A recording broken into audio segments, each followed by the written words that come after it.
요한복음 12장 37절에서부터 13장 17절까지로 본문이겠습니다.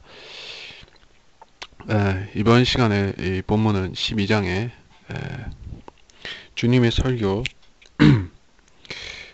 기적들을 행하셨음에도 그들이 받아들이지 않았기 때문에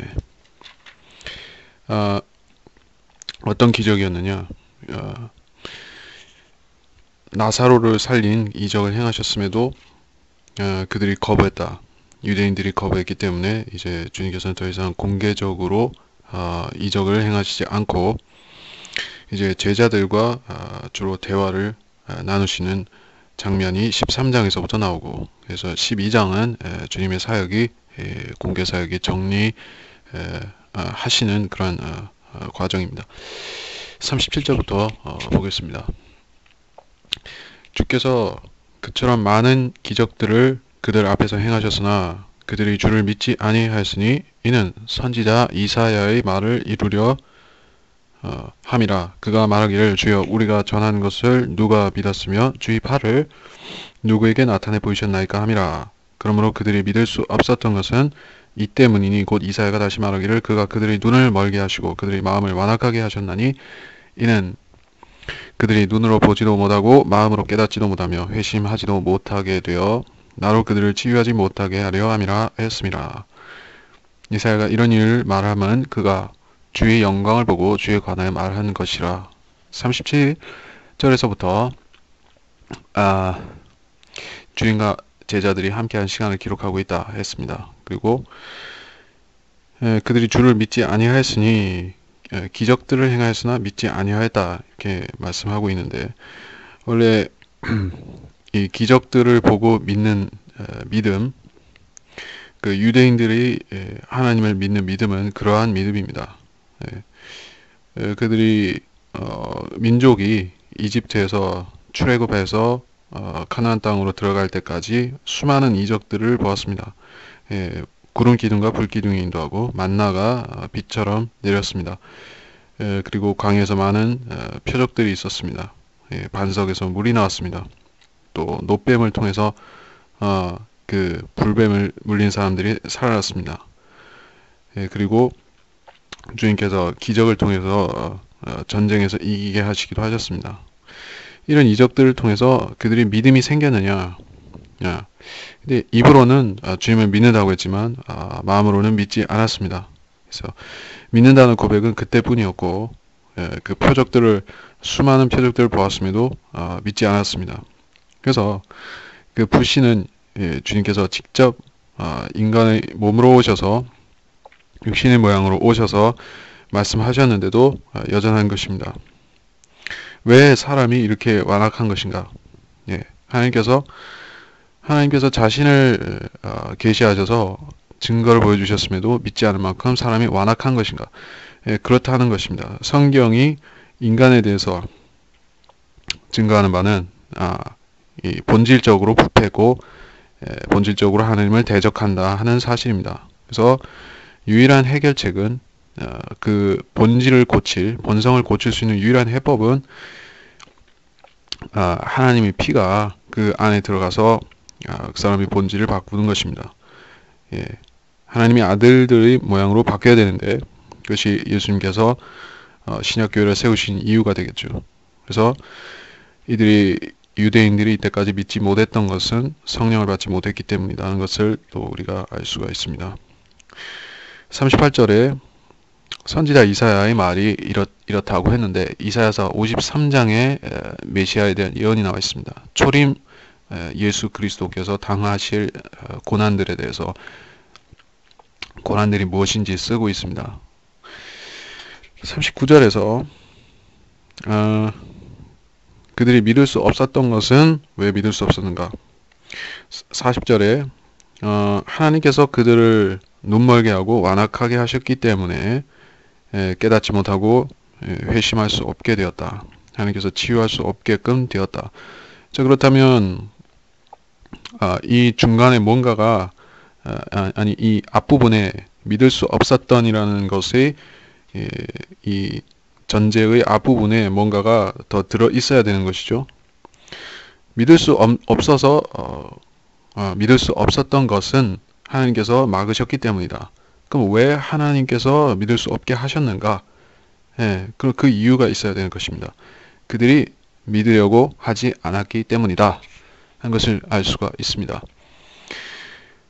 그들이 순종하고자 했으면 그들이 하나님께서 이적을 처음 보여주셨을 적에 예수님을 통해서 처음 이적을 보여주실 적에 믿었으면은 그들이 회심할 수 있었다는 것입니다. 근데 주님께서 3년 반 동안 사역하셨는데 주님께서 놀라운 일들을 행하시면 할수록 더욱더 완악해졌습니다.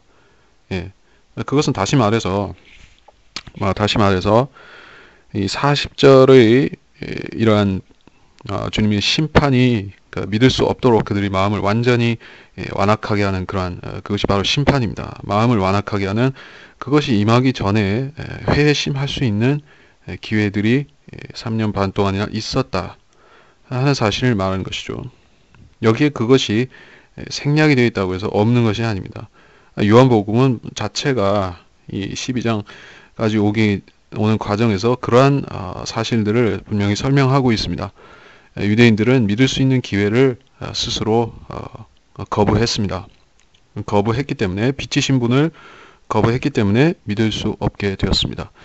그러나 이런 구절을 이 칼빈주의자들 같은 경우에는 칼빈주의식으로 말하자면은 이것은 하나님께서 어떤 사람들은 가령 이 주님의 제자들은 사랑하셔서 선택하시고 사랑하셔서 구원하시고 유대인들은 미워하셔서 그들을 버리셨다. 뭐 이렇게 설명하고자 할 것입니다. 그렇다면 그들은 역시 주님께서 어떤 사람을 완악하게 하시고 어떤 사람을 받아주시는 이유를 전적으로 하나님의 주권 그것에 돌려버리고 더 이상 따지지 않는 것입니다. 물론 하나님께서 어떤 사람을 사랑하시고 선택하시고 어떤 사역에 사용하시거나 아니면 더 귀한 일에 쓰시거나 낮은 일에 쓰시거나 성도에 있어서 그러한 차이들은 분명히 있습니다. 그래서 하나님이 선택하심에 따라서 부르심에 따라서 되는 일인 것이죠. 근데 그런 것들도 세세하게 보자면은 결국 그 사람이 마음의 자세가 어떤 것인가, 하나님 앞에 어떤 자세로 기도했는가, 자기가 헌신을 했는가, 말씀을 순수하게 믿었고 받아들였는가, 이런 작은 것들이 모여서 주님께서 쓰시거나 안 쓰시는 것이지 뭐 아무 근거도 없이 주님께서 그런 것이 아닙니다. 그렇다면 우리가 그런 생각으로 하나님께서 모든 것이 하나님의 주권에 달렸기 때문에 우리는 그냥 믿고 기다리기만 하면 물론 믿고 기다리는 것이 중요합니다. 근데 하나님께서 우리의 이 생활, 마음 그리고 그것들을 통틀어서 우리가 주님께 쓰임 받기 위해서 우리는 준비해야 된다. 스스로 성경을 왜 공부해야 되는가? 성경을 왜 묵상해야 되고 공부해야 되고 그 이유가 무엇인가 하면 하나님께서 우리를 쓰시게 만들기 위해서 쓰실 수 있게끔 우리가 준비하는 것입니다. 그렇다면 칼빈주의식으로 말하면은 아무것도 할 필요가 없는 것이죠. 하나님께서 사랑할 사람을 사랑하고 미워할 사람을 미워한다 하면은 모든 것은 하나님의 주권이다. 결국에 믿음조차도 필요가 없는 것이죠. 그럴 것 같으면은 41절에서 이사야가 이런 이를 말하면 주의 영광을 보았다. 이사야가 주의 영광을 보았다. 주에 관해 말한 것이라. 주의 영광을 보았는가 하면은 보았죠. 예. 이사야는 주님의 영광을 직접 보았습니다. 보좌와 스랍들 가운데 계신 주님을 보았죠. 그것이 주 예수 그리스도를 만난 것입니다. 그러니까 주님을 만났으면은 주님이 이 초림에 대해서 잘 알고 있겠죠. 그걸 말한 것입니다. 42절에서부터 그럼에도 불구하고 상급 관원 중에서도 많은 자가 주를 믿었으나 바리새인들 때문에 그들이 주를 시인하지 못하였으니 이는 그들이 회당에서 출회당하지 않기 위함이라. 이는 그들이 사람의 영광을 하나님의 영광보다 더 사랑하였음이더라. 그러나 예수께서 외쳐 말씀하시기를 나를 믿는 사람은 나를 믿는 것이 아니라 나를 보내신 분을 믿는 것이라. 또 나를 보는 사람은 나를 보내신 분을 보는 것이라. 나는 빛으로 세상에 왔나니 누구든지 나를 믿는 사람은 어두움에 거하지 않게 하려 함이라. 상급 관원들 가운데 그런 믿는 사람들이 있었다고 했습니다. 과연 상급 관원들 가운데서도 주님을 모두 거절한 것은 아니었습니다. 상급 관원이라 하면 주로 바리새인을 말하는 것이죠. 그들은 이 공회원이었고 그 나중에 주님을 붙잡아서 재판할 때도 공회가 소집되었었습니다. 근데 그 자리에서는 니코데모 외에는 아무도 그 주님을 못 박는 것을, 죽이는 것을 반대하지 못했습니다. 그만큼 마귀의 권세가 강력했던 것입니다. 그러나 그렇다고 해서 그 사람들이 모두 주님을 믿지 않았던 것은 아닙니다. 그 고급 상급 관원들 가운데서도 믿는 자가 있었습니다.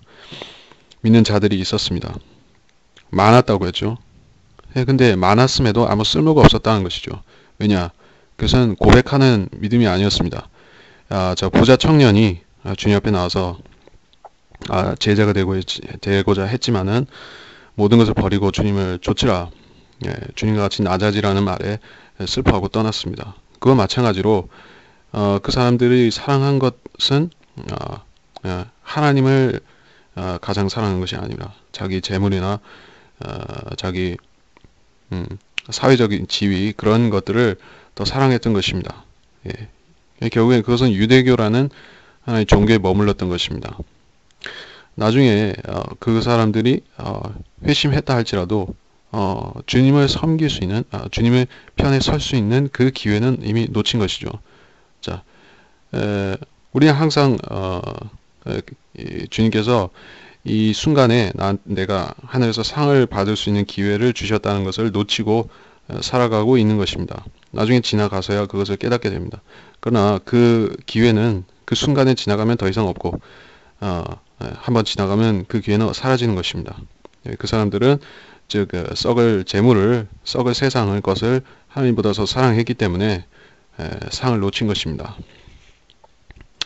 그래서 그들은 추례당하지 않기를 원했다. 추례라는 것의 의미를 우리가 정확히 알아야 될 것입니다. 추례라는 것은 지금도 유대교에서 존재하고 있죠. 그래서 정통 유대교를 믿는 유대인들이 개종하게 되면, 크리스찬으로 개종하게 되면 그들은 추례당합니다. 그래서 더 이상 이 가족들과 떨어지게 되고 쫓겨나게 되고 또 같은 유대인 무리 가운데서 배척을 당하는 것이죠. 그러면 그 사람들은 굉장히 이 유대인들은 이 혈족 중심적으로 살기 때문에 그 커뮤니티에서 배척을 받게 되면은 아주 살기가 힘들어지는 것이죠. 그래서 이 유대교가 그런 종교가 되어서 하나님을 대적하게 된 것입니다. 그것이 원래 그랬던 것이 아닌데 이들은 그 하나님을 섬긴다는 그런 열심으로 그런 비성경적이고 마귀적인 일을 행한 것입니다. 43절에서부터 그들이 사람의 영광을 하나님의 영광보다 사랑하였다. 자, 이 구절이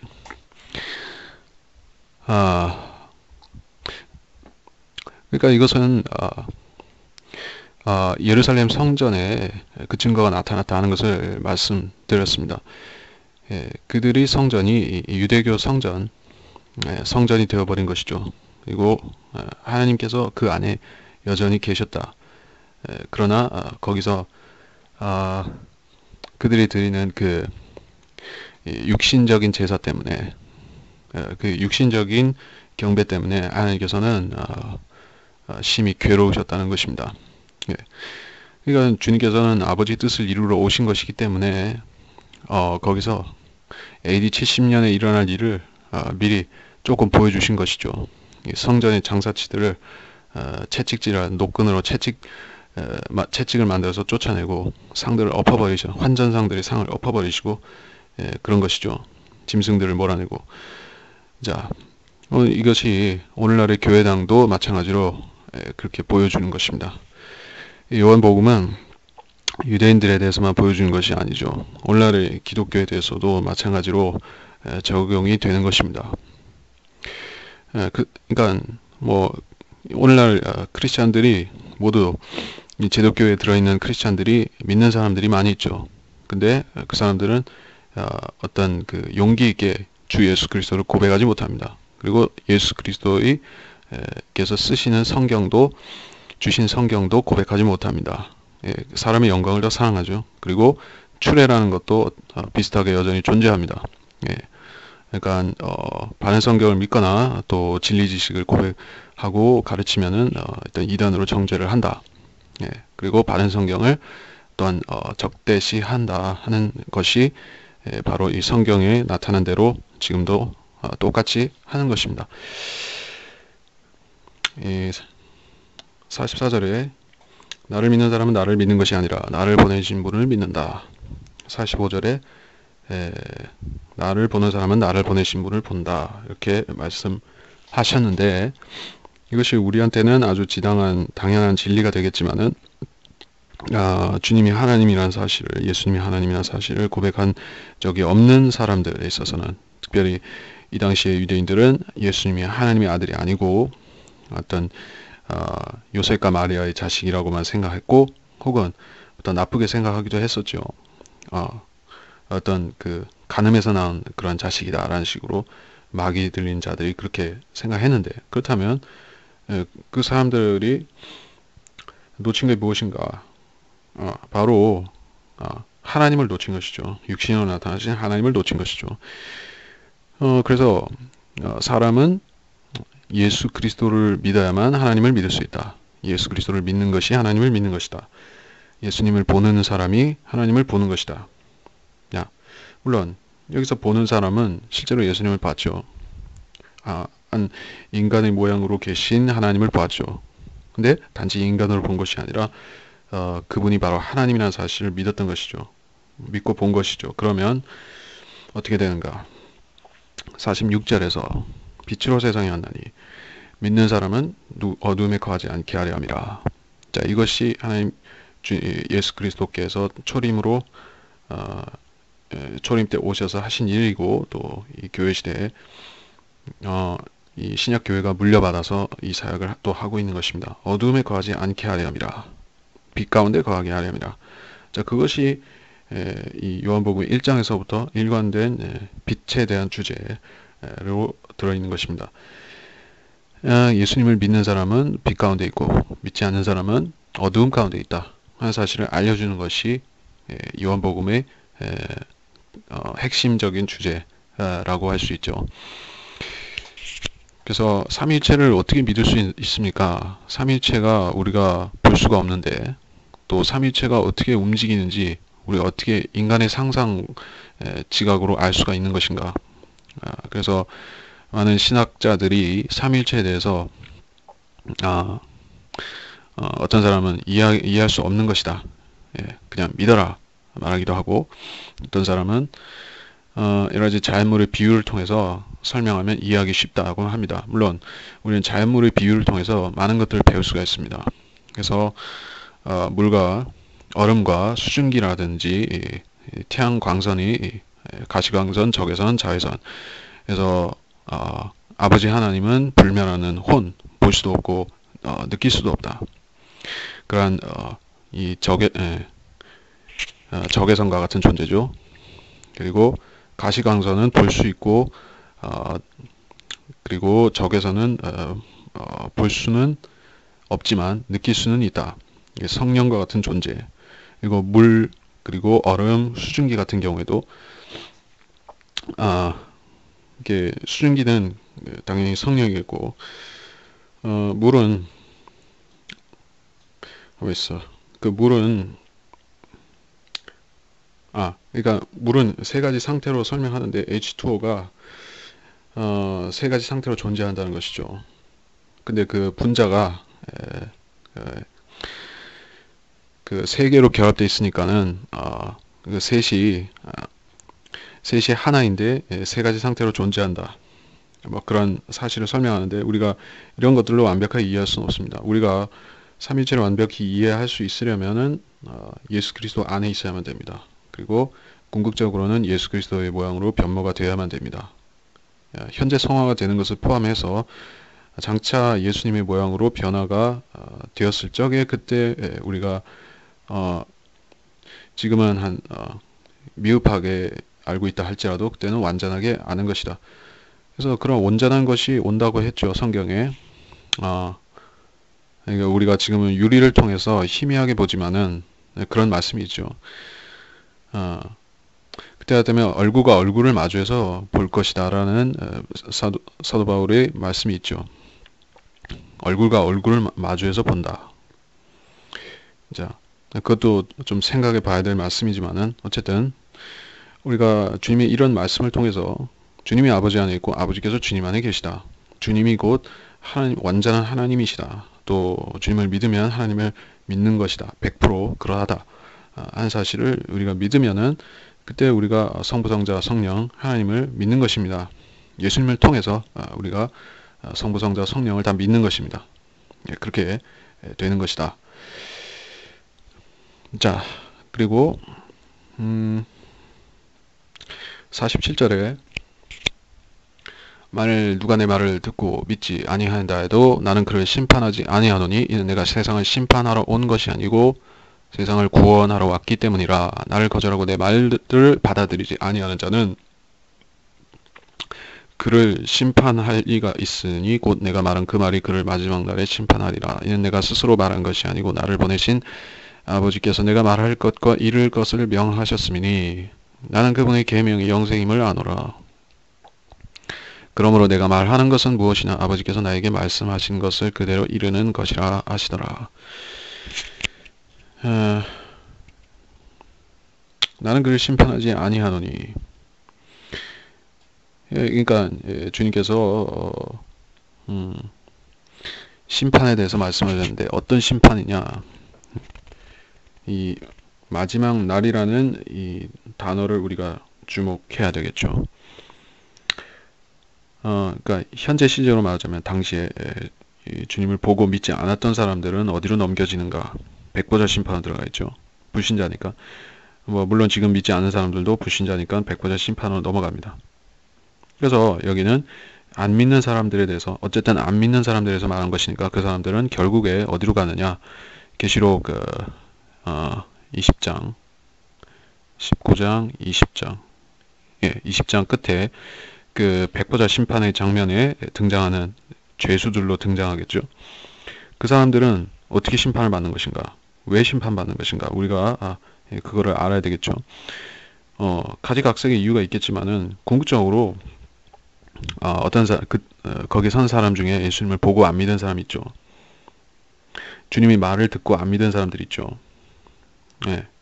물론 지금도 복음을 듣고 거절하는 사람들이 있죠. 수많은 사람들이. 복음을 모르고 거절하는 사람들은 로마서에 나오지만은 양심에 따라서 심판을 또 받겠지만은 주님에 대해서 알고 듣고 그렇고 믿지 않은 사람들은 어떻게 심판받는가? 주님께서 그들을 직접 지옥에 보내실 것인가? 아니면은 다른 무엇이 있는가?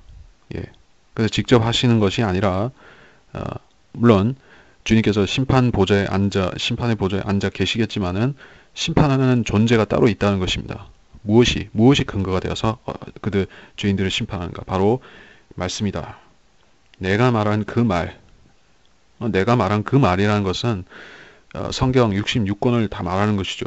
구약만 말하는 것도 아니고 신약만 말하는 것도 아닙니다. 혹은 사복음서에 주님이 하신 그 말씀만 해당되는 것도 아닙니다. 성경 전체가 66권 전부가 결국에는 여호와 하나님이시며 또 예수 그리스도께서 하신 그러한 말씀이기 때문에 그 말이 결국에 심판의 자리에서 근거가 되는 것이다. 책들이 펴져 있고 또 한 책이 펴져 있죠. 생명책이 펴져 있습니다. 그 생명책이 기록된 사람들은 심판을 받지 않습니다. 이건 더 얘기하려면 많이 할 수 있지만은 그래서 그 말이 심판한다. 그렇다면 이 심판의 근거가 되는 성경이 얼마나 중요한 것이겠습니까? 우리가 믿지 않는 사람들은 왜 성경을 싫어하는가? 성경이 가장 베스트셀러라고 하면서도 수많은 사람들은 성경을 미워합니다. 그러니까 성경을 읽어봤건 전체를 다 읽어봤건 읽어보지 않았건 간에 부정적인 생각을 갖고 있습니다. 거듭나지 않은 채 읽는 사람들은 본질적으로 이 성경을 대적합니다.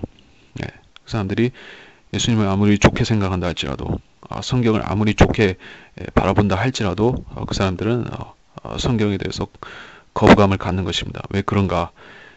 그들이 이성으로는 다 모른다 할지라도 본능적으로는 알기 때문이다. 이 책이 나를 심판할 그런 무서운 책이다 하는 사실을 알기 때문에 성경을 좋아할 수가 없죠. 예. 그러니까 그 거듭나지 않은 사람한테 성경을 갖다 주고 읽으라고 하면은 참 이 그 못된 망아지를 물가에 억지로 끌고 가서 물을 먹이려는 것과 똑같은 것이죠. 거듭나야지만 이 말씀이 필요해지고 또 순종하려고 하는 것이지, 믿지 않는 사람에게 성경을 갖다 주면은 그 돼지에게 진주를 던져준 것과 똑같은 것, 그 믿지 않는 불신자에게 진리를 주는 것이죠. 바로 그게 돼지는 믿지 않는 여자니까. 그리고 개가 토한 것으로 돌아간다고도 했고, 그런 사람들에게는 진리가 전혀 필요가 없는 것입니다. 진리가 필요가 없어요. 진리는 성경인데, 66권 성경인데 진리가 필요가 없는 것입니다. 그래서 그 사람들은 진리의 형식은 갖추려고 하지만은 진리 자체는 거부하는 것입니다. 그런 이때 주님 초림 당시에 진리를 믿지 않았던, 빛을 믿지 않았던 유대인들과 같은 것입니다. 그들이 어두움에 거하기 때문에 진리를 미워하는 것이다 하는 사실입니다. 49절에 내가 스스로 말한 것이 아니고 아버지께서 나에게 말씀하셨다. 이거는 당연한 말씀이고, 근데 어떻게 그렇게 될 수 있었는가? 주님이 하나님이시기 때문에, 삼위 하나님이시기 때문에 그렇게 할 수 있었다. 아버지께서 모든 것을 명하셨다.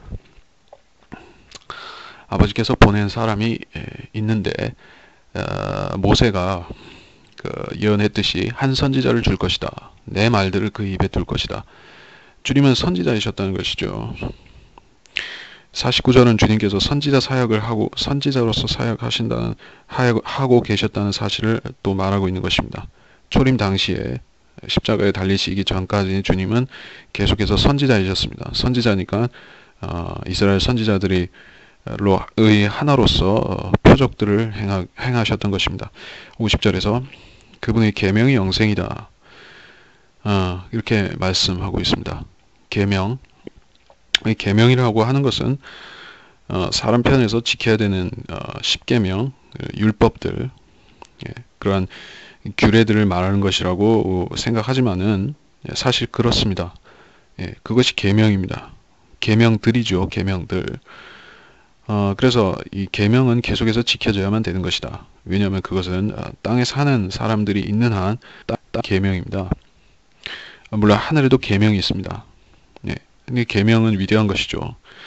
계명은 하나님께서 제정한 것이죠. 폐하지 않습니다. 근데 계명이 영생이다 이렇게 말씀하고 있으니까 그러면은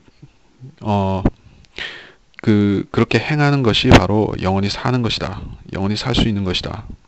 하나님의 계명들을 지키는 것이 영생이다. 그 사실을 말씀하고 있습니다. 그러니까 우리가 계명을 하나로서 말씀하셨으니까는 단수로서 계명의 목적은 이것이다. 이렇게도 말씀드릴 수가 있고, 구약의 계명들을 요약하자면 그것은 너희가 영생을 받게 하기 위함이다. 그리고 계명이 육신이 되어서 이 계명을 주신 분이 육신이 되어서 오셨을 적에 사람들이 영생을 받을 수 있게 되었다. 그리고 또 이 계명이라는 것은 강제적인 성격이 있다. 일단 받기 전이라면 모르지만 일단 받았으면은 그것은 지켜야 되고 지키지 않으면 또 벌을 받는 그런 강제성을 띠고 있다 하는 것이 계명입니다. 순종해야 하는, 순종을 요구하는 것이다. 받고 싶으면 받고 아니면 거부하는 그런 편리한 것이 아니다. 그러니까는 이 계명을 지키지 않으면 영원한 사망에 이르는 것이죠. 이것이 성경이 말씀하는 진리는 이 구약의 계명들을 지키는 사람은 영생을 얻고 지키지 않는 사람은 영원한 벌을 받는 것입니다. 그리고 예수 그리스도께서 하신 일은 이 계명을 지키지 않는 사람들조차도 믿음을 통해서 계명을 지킨 것으로 인정해 주시는 것. 자, 이것이 주님께서 뭐라고 부르시는, 이게 칭의라고 할 수가 있죠. 나는 의롭지 않은데 주님께서 이 계명을 다 지키셨으니까는 그게 나한테 전가돼서 내가 지킨 사람 같이 된다. 예, 이것이 의가 전가된 것이죠. 그 계명이 패한 것이 아닙니다. 그러니까 패했다는 것은 이거 구약의 우리에게 있어서 무용하게 되었다. 패했다고 말하는 것은 그 정죄하는 힘이 우리한테는 아무 작용을 안 한다는 것이죠. 예, 우리 혼을 정죄하는데 아무 효력이 없다는 것이죠. 일단 영적인 할례가 일어났고 영과 혼과 육이 성령께서 갈라놓으심에 따라서 셋이 갈라졌습니다. 그리고 우리 혼이 예수 그리스도께 의해서 보존되었습니다. 그렇다면 우리가 율법의 정죄를 더 이상 안 받는 것이죠. 그 점에서 율법이 우리한테 무용하게 되고 패한 것이지, 율법은 율법대로 계속 존재하는 것입니다. 그래서 율법을 지켜야지 선하다고 인정받는 사람들이 계속해서 있는 것이죠. 계명을 지켜야만 되는 사람들, 환난 때는 계명을 지키고 예수를 믿고 그런 사람도 있죠. 그리고 천년왕 때는 계명을 지켜야만 영생을 얻죠. 자, 이렇게 계명은 계속되는 것이다. 그리고 계명의 목적은 영생을 주는 것이다. 그런 것입니다. 아버지께서 하신 것을, 말씀하신 것을 그대로 이룬 것이다. 신명기 18장 18절이 그 말씀이었고, 13장으로 넘어가겠습니다. 이 13장에서는 주님께서 제자들이 발을 씻기시는 장면에 설명하고 있는데, 13장 1절부터 6월절 전에 예수께서 이 세상에서 떠나 아버지께로 가야 할 자기 때가 된 것을 아시고 세상에 있는 자기 사람들을 사랑하시되 그들을 끝까지 사랑하시니라. 저녁 식사가 끝나자 마귀가 이미 시몬의 아들 유다 이스카리옷의 마음속에 주를 배반할 생각을 넣은지라. 이 세상에서 떠나. 자, 일반적으로 사람들이 생각하는 이 세상을 떠난다는 것은 그냥 단순히 죽는 것이죠. 육신이 죽는 것인데, 주님께서는 그 육신이 부활해서 아버지께로 가시는 것이죠. 그러니까 온전히 이 세상에서 떠나는 것입니다. 그러니까 주님께서 이 세상에 남겨놓으신 것은 주님의 피, 흘리신 피, 그것이 우리한테 남아있고 보내신 성령, 그것이 남아있습니다. 근데 주님 자신은 거룩한 된 이 천사들이 몸과 같이 변화된 그러한 주님의 몸, 우리한테는 중요한 몸이죠. 그 몸은 셋째 하늘에 있다는 것입니다. 아버지께로 가신 것이죠. 그래서 우리가 지금 어떤 식으로든 어떤 형태로든 예수님을 보고 믿을 수는 없게 되었습니다. 아버지께로 가셨기 때문에. 그런데 주님께서 하신 일이 무엇이었는가? 세상에 있는 자기 사람들은 제자들을 말하고 이 제자들을 사랑하시되 끝까지 사랑하시니라. 그래서 그러니까 우리한테 간접 적용할 수 있다는 것이죠. 우리도 세상에 있는 자기 사람들입니다. 예. 영적으로 적용한다면 그리스도인인 제자들도 자기 사람들이고 그들을 이 세상 끝날 심판 날까지 우리를 사랑하시기 때문에 우리가 사랑 안에서 보장을 받는 것입니다. 이 로마서에서 이 하나님이 사랑을 어떤 사랑이라고 했는가? 8장에 보면은 잘 나오고 있습니다. 어떤 피조물도 끊을 수 없다. 그렇게 설명했습니다. 이것이 바로 구원의 보장에 대한 구절이고, 사실 이 요한복음 13장 1절 같은 경우도 그렇게 연결해서 보면은 구원의 보장의 의미로서 알 수가 있는 것입니다. 2절에서 보면 마귀가 어떤 마귀냐? 여긴 그냥 소문자 더 데블로 되어 있는데 뭐 사탄이라고 할 수도 있겠습니다. 워낙 이 시몬의 아들 유다 이스카리옷, 이 자는 마귀이기 때문에 그냥 한 마귀이지만은 단순한 그런 마귀 들린 사람이 아니라 마귀였죠. 그래서 그 사람의 마음속에 주를 배반할 생각을 넣었다. 그러니까 마귀들이 하는 일이 이렇습니다. 그러니까 서로 속이죠. 이게 보면은 이 마귀들 같은 경우에 많은 악령들이 있는데 그 악령들이 있고 공중의 정사와 권세들이 있습니다. 또 세상 어둠의 주관자 사탄이 있죠. 공중 권세 잡은 자들이 그러한 이 다니엘서에 나오듯이 페르시아 왕이 있고 그리스 왕이 있고 그런 권세들이 있습니다. 우리가 대적하는 마귀가 어떤 존재냐? 그것입니다. 유다 이스카리오 속에 들어간 마귀가 바로 우리가 대적하는 그 마귀, 그리고 마귀들 위에 있는 사탄. 근데 이 마귀가 궁극적으로 땅에서 행하고자 하는 일, 핵심은 예수 그리스도의 사역을 방해하는 것입니다. 예수 그리스도의 초림 때 사역을 방해했고, 지금 교회를 통해서 하는 이방인들에 대한 사역을 또 방해하고 있고, 또 대환란 때 이 성도들을, 환란 성도들 있죠. 그들을 하나님의 사랑에서 떼어놓으려고 하죠. 그리고 재림 때 또 이방의 군대들을 모아서 대적하는 예수 그리스도의 재림을 막으려고 하는 그러한 대적을 하죠. 이것이 마귀가 하는 일입니다. 그래서 주를 배반할 생각을 넣었다. 그러면 우리는 이렇게 생각할 수가 있는데 그 일은 마땅히 일어나야만 되었었는데 마귀가 왜 막으려고 했습니까? 마귀는 주님께서 궁극적으로 하고자 하는 그 일을 몰랐습니까? 예, 그렇다는 것입니다. 하나님께서 모르게 하신 것이죠. 마귀는 물론 지혜가 총명하지만은 다니엘보다 더 영리하지만은 주님께서 부활하시고 많은 죄인들을 구원시킨다는 사실, 그런 걸 몰랐습니다. 그래서 주님을 죽이면 부활하지 못할 줄로 생각했습니다. 아주 어리석죠. 근데 왜냐하면은 주님께서 정말로 죄인의 모양으로 오셨지만은 죄를 짓지 않았습니다. 근데 마귀가 주님께서 죄가 없다는 것을, 죄가 없으시기 때문에 다시 살아난다는 사실을 믿었습니까? 네, 믿지 않았습니다. 마귀는 믿음이 없습니다. 마귀는 지혜가 있지만은, 자기 세상적인 지혜가 있지만은 믿음이 없습니다. 그래서 주님이 하는 일을 막으면서 자기의 권세를 세운다고 생각하지만 실제로 패하는 것입니다. 그래서 주를 배반할 생각을 넣었다.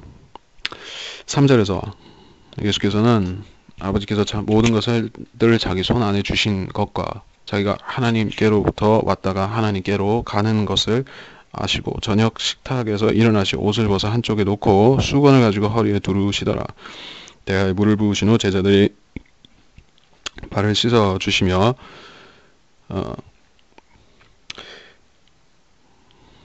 또 허리에 두른 수건으로 닦아주시기 시작하고 그 다음에 시몬 베드로에게 오시니 베드로가 주께 말씀드리기를 주여 주께서 내 발을 씻기려 하시나이까라고 하더라. 예수께서 대답하여 그에게 말씀하시기를 내가 하고 있는 일을 네가 지금은 몰라도 이후에는 알게 되리라고 하시니 베드로가 주께 말씀드리기를 주께서 내 발은 절대로 씻기지 못할 것이니이다 라고 하니 예수께서 그에게 대답하시기를 만일 내가 너를 씻기지 아니하면 나는 나와 상관이 없느니라 고 하시더라. 자, 3, 4절에서는 모든 것을 자기 손 안에 주셨다. 장차 그렇게 될 일을 말씀하신 것이죠. 영광을 외쳐서 셋째 하늘에 가시면은 모든 것들을 자기 손 안에 주신다.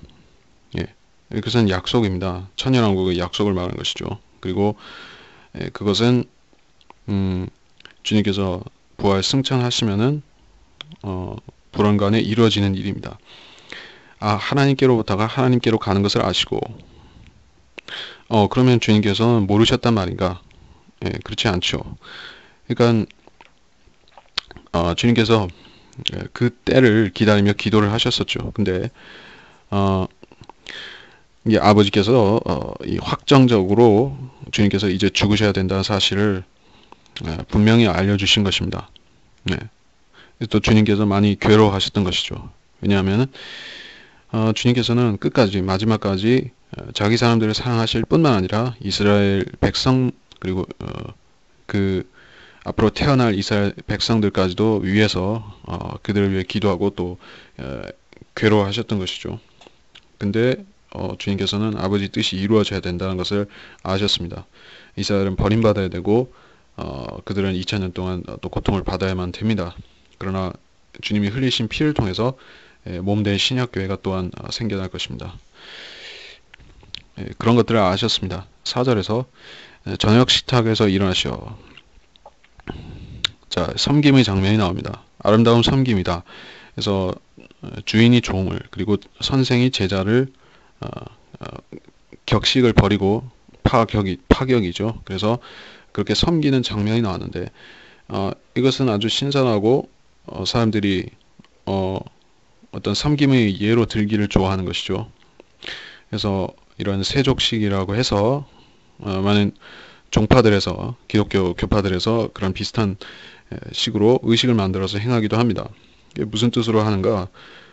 그들이 섬김의 자세가 이러해야 된다.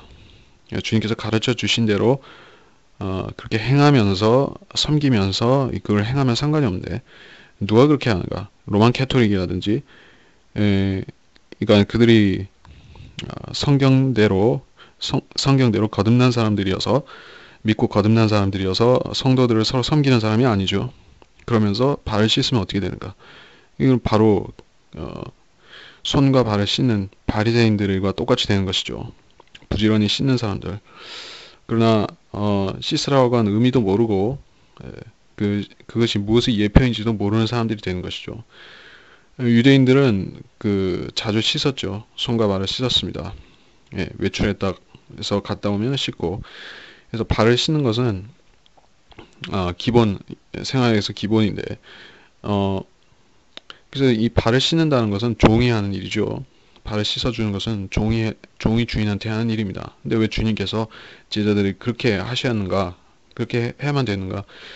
우선 앞으로 세워질 하나님의 나라, 교회, 이 땅 위에 주님께서 주신 하나님의 나라인 교회, 거기서 그것이 이 교회가 움직이는 기본 원리, 원칙이 바로 섬김, 낮아지는 자가 높여질 것이다. 그리고 가장 겸손한 자가 가장 높임을 받는다. 섬김에 대해서 이렇게 강조를 하시는 것입니다. 이 교회라는 것은 그런 이 섬김이 높여지는 원천이 되는 것입니다. 그래서 높아지고자 하는 자는 당연히 낮아질 수밖에 없습니다. 오늘날 높아지고자 하는 수많은 사람들이 이 교회 안에 들어와서 어떤 권력의 쟁투를 벌이지만은 그들은 이 섬김과는 아무 상관이 없습니다. 그런데 주님께서는 섬김의 모범을 보여주셨습니다. 이렇게 주님께서 이 땅에 인간의 모습으로 오신 것부터 섬김이었습니다. 그리고 그 섬김은 죽으실 때까지 계속되었습니다. 그리고 부활하셔서 승천하신 후에도 섬김은 계속되고 있습니다. 이제는 성령을 통해서 우리 안에서 우리들을 또한 이 섬기는 일이죠. 그것이 발을 씻는 것과 같이 우리의 생활을 인도하시는 것, 그것이 섬김입니다. 그러니까 우리는 하나님께서 우리를 섬기고 있다는 사실을 알고 있는가? 아니면 우리가 단순히 예수님을 믿었다는 것이 하나님을 섬기는, 사람 편에서 하나님을 섬기는 그러한 예배 행위만을 말하는 것인가? 아니면 하나님께서 우리를 섬기시는가? 우리 안에 계시다는 사실은 하나님께서 우리 안에 낮아지셔서 우리를 섬긴다는 뜻도 되는 것입니다. 그러나 이 사람들이 그것을 인식하지 못하면은 사람 편에서 하나님을 섬기는 것, 하나의 종교로만 인식을 하는 것입니다. 그래서 베드로는 이것을 받아들이려고 하지 않았다. 표면적 의미에서 이게 도리에 맞지 않는 일이기 때문에 거절하려 했다. 근데 주님께서는 그렇게 하지 않으면 상관이 없다고 하셨습니다. 이후에는 알게 되리라, 이 말씀을 먼저 하셨죠. 이후에 언제 알게 될 것인가? 주님께서 요한복음 마지막에서 알려주셨죠. 베드로가 어떻게 될 것인가? 내 양을 먹이라. 그 말씀을 하실 때 깨달았을 것이다. 우리는 짐작할 수 있습니다. 그것이 내 양을 먹이라는 것이 바로 양을 위해서 죽는 선한 목자가 되라. 주님께서 하셨듯이 똑같이 선한 목자가 되어서 양들을 위해 목숨을 바쳐라. 그 말씀을 하셨는데 그런 뜻대로 죽기까지 섬기라는, 양들을 위해 섬기라, 또 주님을 섬기라는 그 뜻인 줄로 알았을 것이다. 나 이후에 알게 된다는 말이 그것으로 보는 것입니다. 8절에 내 발은 씻기지 못할 것이니이다. 씻기지 않으면 너나 상관이 없다. 베드로는 베드로가 이렇게 말했을 적에 이 베드로는 이미 씻기운 사람이죠. 그가 그 사실을 알고 있었을 것입니다. 그러니까 한 번 씻었으면은, 즉 한 번 구원 받았으면은 그걸로 끝이 아닌가, 뭘 더 씻는가, 그렇게 생각하는 사람이 있겠죠. 뭐 가령 한 번 예수님 믿었으면은 지옥에 가지 않으니까 이제 더 이상 회개는 필요가 없다, 어떤 그런 구원파식으로 그렇게 생각한다면은 베드로처럼 이렇게 말할 수가 있죠. 저를 씻기지 마십시오.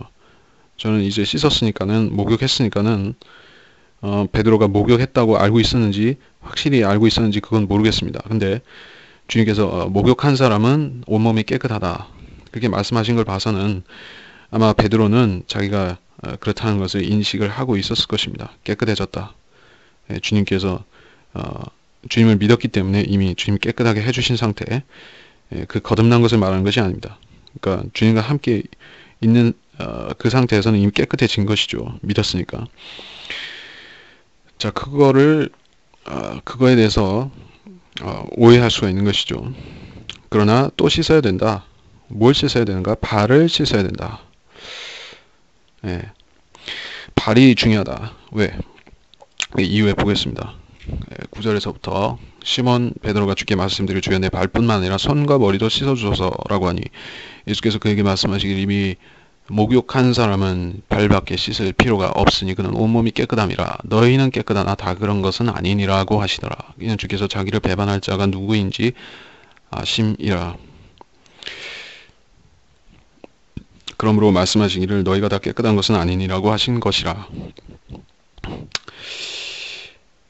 팔뿐 아니라 손과 머리도 씻어주셔서, 그러니까 먼저 본 8절에서는 저를 씻기지 마십시오, 이렇게 말했다가 이제는 아예 다 씻어주시옵소서 이렇게 말합니다. 왜 부분으로 말을 했을까? 이게 궁금하죠. 주님, 저를 아예 온몸을 씻겨주세요. 이거는 너무 남사스러워서 이렇게 목욕을 시켜달라는, 저 등을 밀어주십시오, 이렇게 얘기를 왜 안 했을까요? 뭐 물론 그때 당시에 물이 귀하니까, 물이 그렇게 흔하지 않으니까 이게 목욕을 자주 못 하겠죠. 그래서 그렇게 얘기를 했는지 어쩐지 모르지만은 어쨌든 손과 머리를 씻어 달라는 것은 진짜 오버하는 행동, 과잉 행동이면 과잉된 요청이라는 것을 우리가 알 수가 있습니다. 왜? 그러니까 이게 비유적으로, 그러니까 깨끗해지는 것, 죄에서 깨끗해지는 것을 말한다면은 이 사람이 그러니까 손과 발이 주로 외부적으로 죄를 짓는 통로라고 하고, 또 머리가 죄를 구상하는 그런 그 진원지이기도 하죠. 그렇다면 자기가 깨끗해졌다는 것을 안 믿는다는 소리죠. 그렇습니다. 자기가 목욕했다는 사실을 망각한 것입니다. 망각한 것이요. 그러니까는 이게 책망을 받을 수밖에 없는 것이죠. 부분 깨끗해지기를 원한다. 부분이 모여서 전체적으로 깨끗해진다. 구원이 그런 것이 아니죠. 그러니까 우리가 구약적으로 말하든 신약이든 어디든 간에 깨끗해지는 것은 한 번에 깨끗해지는 것입니다. 그러니까 구약에서는 점진적으로 의로워졌다거나 구원을 받았다. 물론 그러한 실족할 수가 있고 멸망할 수가 있지만은 그들이 구원을 받는 것은 구원을 받는 것입니다. 구약시대에. 또는 구원을 받다가 실족하고 떨어져 나가기도 하고 다시 회복되지만은 그것은 구원 자체가 몇 %씩 점진적으로 받았다는 뜻은 아닙니다. 그렇게 오해하는 것은 그 비성경적인 것이죠. 그래서 그러니까 오늘날 행위구원이라고 하는 것은 바로 서서히 이루어 가겠다. 예, 견인하겠다. 예, 그러니까 견인이라는 말 자체, 견디면서 서서히 성화를 이루어 가면서 구원을 몇 퍼센트씩 그렇게 계속 점진적으로 받아서 끝내 완전히 이룬다. 그런 뜻으로 하는 것. 그것은 로마 카톨릭에서 가르치는 것과 같은 구원관인데 그것은 성경에 나오는 것이 아닙니다. 예, 성경은 그런 식으로 구원을 어떤 사람도 그런 식으로 구원을 받는다고 말하지 않습니다. 구원이라는 것은 받는 것이지 점진적으로 이루는 것이 아닙니다. 예, 이게 오해하면 안 되는 것이죠. 행위와 믿음이 필요하다. 예, 구약시대 또는 천년 때 행위로 구원을 받는다. 이렇게 말하지만은 받는 것은 받는 것이에요. 자, 착각하면 안 됩니다. 구원을 받는 것은 받는 것이지 받아 나가고 뭐 그런 게 아닙니다. 그러니까 구원의 보장에 있어서 지금과 다른 시대가 차이가 있다 하는 것이지 뭐 다른 시대에는 구원을 점진적으로 받아 나가는 뭐 그런 그런 무슨 탑을 쌓아 나가는 그런 형태가 아닌 것이죠. 예, 그렇게 되면은 그게 행위 구원입니다. 그것이 바로 직통으로 행위 구원이 되는 것이죠. 그래서 그 행위 구원을 내포한 말을 했기 때문에 주님께서 목욕한 사람은 발밖에 씻을 필요가 없다. 온몸이 깨끗하다. 이렇게 말씀하셨습니다. 그러니까 제자들의 상태가 이미 목욕한 사람인 것이에요. 그리고 그들은 신약 성도와 똑같지는 않지만은 이제 신약 성도가 될 참이죠. 그럼 우리한테도 분명히 적용이 되는 것입니다. 우리도 목욕한 사람이요. 또 우리도 발을 씻어야만 된다. 왜? 온몸이 깨끗한데 발이 더러운 이유는 무엇인가? 이 발은 항상 지면을 두루 다녀야만 되는 것이죠. 그래서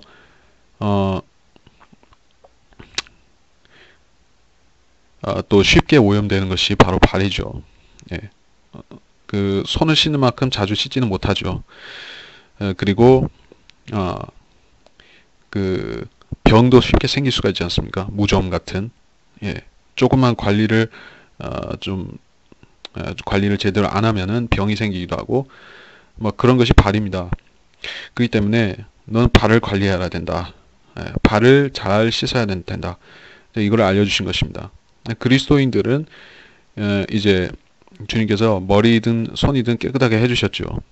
죄를 지을 수 있는 원천이 깨끗해졌습니다. 예, 양심이 깨끗해졌습니다. 근데 이 발은 이 세상을 다니면서 두루 다니면서 쉽게 오염이 된다는 것이죠. 예, 의도치 않더라도 오염이 됩니다. 예, 의도적으로 지은 죄, 의도적으로 지은 것이 아닌 그런 부지불식간에 지은 죄들이 있습니다. 그런 것들을 씻어야만 된다. 무엇을 씻는가? 여기서 물로 씻는다는 것은 물론 말씀이 물로 씻는 것으로 적용할 수가 있겠습니다. 그래서 이 제자들은 깨끗해졌는데 모든 제자들이 그런 것은 아니었다.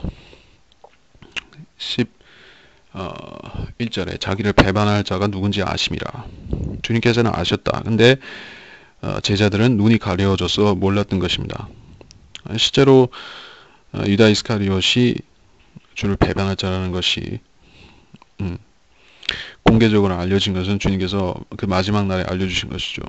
제자들은 몰랐습니다.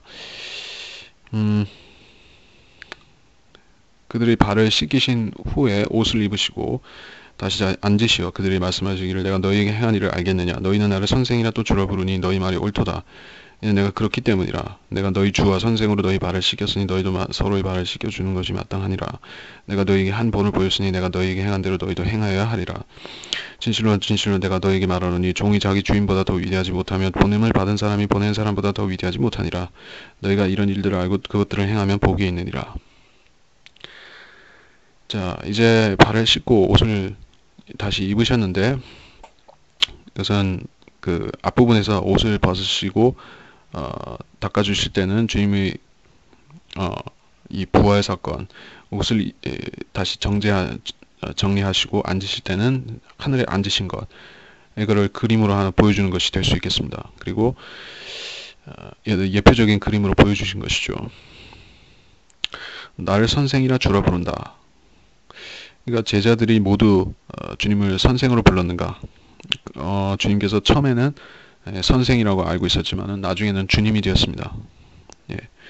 주님이 하나님이라는 사실을 믿었을 적에 그들은 주님으로 불렀죠. 근데 선생님이라고도 부를 때가 있었습니다. 뭐 부활의 첫날에 주님을 만나 뵈었을 적에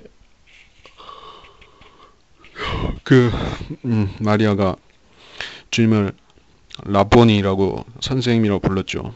그러니까 선생님이라고 부른다고 해서 그런 유다 이스카리옷은 아니지만 여기서 말할 적에 이 선생은 주님을 선생이라고만 부르는 한 사람 유다 이스카리옷에 대해서 각별히 그것을 지적하는 것입니다. 너희 말이 옳도다. 주님은 선생이시기도 합니다. 그래서 선생이시니까는 아버지의 말씀을 알려주신 것이죠. 깨닫게 하신 것입니다. 내가 그렇기 때문이라. 근데 두 가지 다이라는 것이지 선생이기만 하다는 것이 아닙니다. 근데 주님을 주로 부르지 않은 사람은 이 주님을 선생이라고만 부르는 사람은 뭔가 불순한 의도를 갖고 있는 자이죠. 유다 이스카리옷이 그런 불순한 자입니다. 15절에 한 본을 보였으니 본을 보였다. 자, 이것은 의식으로 제정된 것이 아니었다 하는 것을 알 수가 있습니다. 내가 너희에게 행한 대로 너희도 행하여야 하리라. 그래서 여기서 그 행한 대로라는 것은 그것과 똑같이 만들어서 해야 된다, 의식을 해야 된다는 것이 아니라 그러한 정신을 가지고 섬겨야 된다. 섬김의 정신을 똑같이 유지해야 된다 하는 사실을 말하는 것입니다. 본이라는 것이 바로 그런 것입니다. 본을 보인다는 것은 의식을 제정하라는 것이 아님에도 세족식을 실행하는 사람 있죠. 세족식을 한다고 해서 이 본을 따르는 것이 아닙니다. 발을 씻겨주라는 의미가 섬김의 의미가 있고 또 이 자주 짓는 죄로부터 정결케 되는 것에 있다고 하면은, 그리고 여기서 이 물로 씻는다는 것이 말씀이 물이라는 것을 또 깨닫는다면 이 말씀을 통해서 형제들을 서로 정결하게 해주는 것, 서로 잘못들을 고해야 되죠. 그리고 말씀으로 서로 바로잡으면 그것이 말씀으로 각자 서로를 섬기는 것이 되고 그러면 정결케 되는 것입니다. 그걸 하라는 것이지 말씀과 상관없이 어떤 물을 가지고 발을 씻어주라는 것이 아닙니다. 16절에 진실로 종이 자기 주인보다 위대하지 못하다. 그래서 이 일은 아버지께 영광이 되는 일이다. 왜냐하면은 아버지께서는 빌립보서 2장 7절 8절에 있듯이 스스로 낮아지셔서 이 땅에 오셔서 수많은 사람들을 섬기셨습니다. 그리고 그 섬김의 가장 좋은 예가 주님께서 제자들이 발을 씻기신 사건에 요약되어 있습니다. 그래서 그렇게 한 사람, 주인, 종보다 주인, 그러니까 주인이 종의 발을 씻겼으니까 또 보냄을 받은 사람, 제자들을 말할 것입니다. 보낸 사람은 예수님이고 예수님을 보낸 분은 또 하나님이고, 그러니까는 결국에 보낸 분이 더 위대하다. 먼저 겸손하게 섬긴 그 존재, 아버지 하나님 예수 그리스도가 제자들보다 더 위대한 것이죠.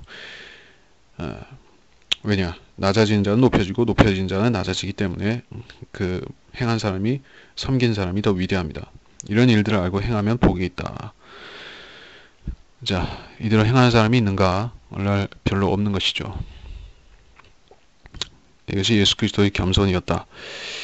이게 빌립보서 2장 7, 8절이 번 얘기인데 그 부분을 잘 아는 구절이지만 읽겠습니다. 빌립보서 2장 7절 8절에 오히려 자신의 6절 5절부터 가야겠네. 빌립보서 2장 5절부터 8절까지 너희 안에 이 생각을 품으라. 곧 그리스도 예수 안에도 있는 생각이라. 그는 하나님의 형체로 계심으로 하나님과 동등하게 되는 것을 탈취라 생각지 아니하셨으나 오히려 자신이 영예를 버리고 종의 형체를 입으시어 사람들의 모습을 취하셨느니라. 그리하여 사람과 같은 모형으로 나타나셔서 자신을 낮추시고 죽음에까지 순종하셨으니 십자가의 죽음에까지라. 이로 인해 하나님께서는 그를 지극히 높이시고 모든 이름 위에 있는 한 이름을 그에게 주사 하늘에 있는 것이나 땅 위에 있는 것이나 땅 아래에 있는 것이나 모든 무릎을 예수의 이름에 꿇게 하시고 모든 혀가 예수 그리스도를 주라 시인하여 하나님 아버지께 영광을 돌리게 하셨느니라. 라는 이 11절까지 5절에서 11절까지 9절이 요한복음 13장 앞부 13장 1절에서 이 17절까지를 아주 요약을 하는 것이죠. 그래서 결국에 주님께서 섬기시고 낮아지셨으니까 높여지셨다. 단순한 진리입니다. 이 단순한 진리를 사람들은 알려고 하지 않습니다. 섬기는 것은 손해보는 것이라고 생각하죠. 먼저 낮아지는 것은 이 교회에서 높여지기를 또한 원하는 것이죠. 이게 화려하게 보이는 걸 원하는 것입니다. 외관을 또 중시하는 것이죠. 예. 근데 섬긴다는 것은 특권입니다. 섬길 수 있는 기회가 온다는 것도 보통 일이 아닙니다. 그래서 우리는 그리스도인으로서 다른 그리스도인 형제를 섬길 수 있는 기회가 온다면은 어떤 경우에는 물질로서 섬길 수도 있겠고 어떤 경우에는 말씀으로 또 기도로 모든 것에 기도가 포함되어 있지만은 또 말씀으로 섬기는 기회가 오는 것입니다. 그럼 기회가 오면은 기회를 놓쳐서는 안 되겠죠. 왜냐하면 그것은 그 형제를 세워주는 일이요 또 자기가 낮아져서 그 형제를 섬기고 도와주면은 그가 그 섬긴 사람이 또 보상을 받는 것입니다. 이게 성경의 원리가 하나님께서는 대가 없이 취하시는 법이 없다. 그리고 형제들을 섬긴 그 대가도 그냥 꽁으로 그냥 하나님께서 그냥 넘겨버리시는 것이 아니다. 반드시 갚아주시는 것인데 그것은 하나님께서 이렇게 원칙으로 제정하셨다. 한 사실을 말씀하고 있습니다. 그래서 이번 시간의 본문을 여기서 정리하겠습니다. 그래서 세족식 이야기는 충분히 했으니까 그래서 유다 이스카리옷에 대한 얘기를 조금 더 보충하면서 끝내겠습니다. 유다 이스카리옷은 어떤 존재인가? 그는 인간 마귀였다. 그의 출생 배경은 사람이지만은 단순한 사람이 아니었다. 그는 불법의 신비였으며 예수 그리스도의 12 제자들 가운데 있었지만은 그는 예수 그리스도를 선생으로만 불렀다. 주로 믿지 않았다는 것은 바로 이 마귀의 속성 그대로인 것입니다. 예. 그러니까 그런 불법의 신비를 사람들은 알 수가 있는가? 주님께서 알려주시기 전에는 아무도 몰랐던 것이죠. 마지막 때에도 이게 적그리스도는 가장 자기가 종교적이고 예수 그리스도를 섬긴다고 하는 사람들 가운데서 나올 수가 있다는 것이죠. 믿는다는 사람들 가운데서 나오는 것입니다. 근데 그 사람은 아버지의 영광을 구하는 사람이 아니죠. 그래서 주님께서 영광을 받으시는 것을 싫어하는 것이죠. 그리고 그는 마지막 순간까지 주님을 따라다녔습니다. 예. 그러니까 이 교회 시대의 끝까지 이 마귀는 주님께서 영광을 받으시는 것, 천년왕국, 재림 이런 주님이 이 마지막 예언이 이루어지는 것을 끝까지 방해할 것입니다. 무엇을 통해서? 육신으로 나타나서 사람의 모양으로 마귀가 나타나서 또 방해하는 것입니다. 그런 존재가 2000년 전에도 있었고 약 2000년 전에도 있었고 지금도 이 자기 처소에 자기 거처에 또 들어가 있다가 또 다시 나타나는 것입니다. 그러한 방해자, 그러한 대적자가 있다는 사실을 우리가 알아야 됩니다. 우리가 성경에서 이 마귀란 존재를 빼놓고 성경을 보게 되면은 완전히 실족할 수 있는 것입니다. 예. 하나님께서 세상을 창조하신 이후에서부터 세상 이 운영에 있어서 항상 마귀가 관여되는 이유에서부터 그리고 마귀를 멸하기 위해서 다시 오시는 일, 마귀와 마귀 일을 완전히 멸하기 위해서 오시는 일에 있어서까지 마귀는 하나님의 일을 방해하면서 또 하나님 일을 이루어 드리는 것이죠. 왜냐? 대적하면서 오히려 자기가 하나님 일을 이루는 것입니다. 우리가 마귀에 의해서 쓰임을 받게 되면은 역시 하나님의 일을 이룰 수 있습니다. 그러니까 의도치 않게 이루는 것이죠. 모든 사람은 자기가 어느 편에 섰는지를 분명히 알아야만 됩니다. 거듭난 사람은 궁극적으로는 하나님을 대적할 수가 없습니다. 마귀에 의해 쓰임을 받을지라도 하나님을 대적하는 편에 설 수가 없습니다. 우리는 이미 깨끗하게 된 사람이고 깨끗하게 된 사람은 발만 씻어도 된다 말씀하셨습니다. 그러니까 우리한테 필요한 것은 발을 씻기가 필요한 것은 말씀의 물인데 그 말씀의 물을 우리한테 공급해 주시는 분 예수 그리스도를 신뢰하고 주 예수 그리스도를 신뢰하고 또 우리가 이 마귀에게 속지 않도록 계속해서 우리가 말씀으로 씻어야만 될 것입니다. 그래서 이번 시간을 마치겠습니다. 하나님 아버지, 이번 시간에 공부한 이 본문은